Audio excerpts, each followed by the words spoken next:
As I understood it, my life in a psychological experiment began on the day I was born. At 1:38 a.m. on April 10, 1968, I was delivered in the maternity ward of an Oakland, California hospital. According to my mother, I was a hideous baby. Instead of having two distinct eyebrows, my eyebrows met in the middle to form one long horizontal brow, otherwise known as a monobrow, which, while flattering on the Mexican painter Frida Kahlo or the basketball player Anthony Davis, was unsettling on a newborn. Due to a severe case of jaundice, my skin and the whites of my eyes were a curious shade of yellow, giving me a radioactive glow.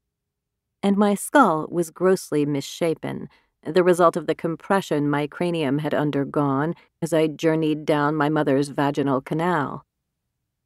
Unsure what to do, as if there was anything to be done, or say, as if there was anything to say, about my unfortunate countenance, the obstetrician cut the umbilical cord and thrust me in the direction of my mother.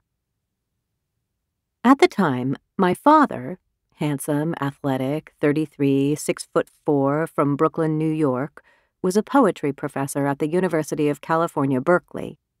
And my mother, attractive in a nerdy sort of way, svelte when not pregnant, 30, coincidentally I had arrived on her birthday, 5'11" from Allentown, Pennsylvania, was an English instructor at UC Extension. They had met while pursuing their respective doctorates at the University of Minnesota, and had relocated to the San Francisco Bay Area after my father had secured a tenure-track faculty position in the English department at UC Berkeley. While they intended to start a family eventually, my sister, who was born 3.5 years earlier, had been an accident. I had been planned. In those days, doctors believed that if a husband, say my father, were to witness his wife, say my mother, laboring to eject a small human being, say me, from her vagina as she sprawled on a delivery table awash in a mess of her sweat, urine, and fecal matter, it could ruin a couple's sex life. As a result, my father had been banished to a waiting room down the hall.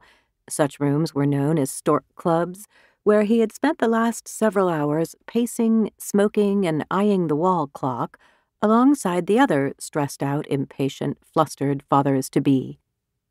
Finally, the waiting room door opened, the nurse called my father's name, and he was informed that both mother and child were resting comfortably and could be seen shortly. One of the other men offered him a cigar. Another man clapped him on the back. Thank God, my father, who was an atheist, thought. "She'll be tall," he observed some time later, standing sentinel next to a hospital bed occupied by my mother. A nurse had propped her up with pillows and tucked me into the nook of her arm. He was relieved that I was healthy, that I had all of my fingers and toes, and that I was mostly shaped like a normal baby, but he had been hoping for a boy. He had wanted a son to teach how to play basketball. Given my height, which he projected would be exceptional, I could be taught to play basketball, he hypothesized. He started planning how to teach me layups. My mother, whose long, wavy red hair was tied loosely back and who was wearing a white hospital gown with a cornflower pattern, didn't respond. As a post-delivery flood of oxytocin and endorphins coursed through her system, she scrutinized my visage, seeking to divine my future.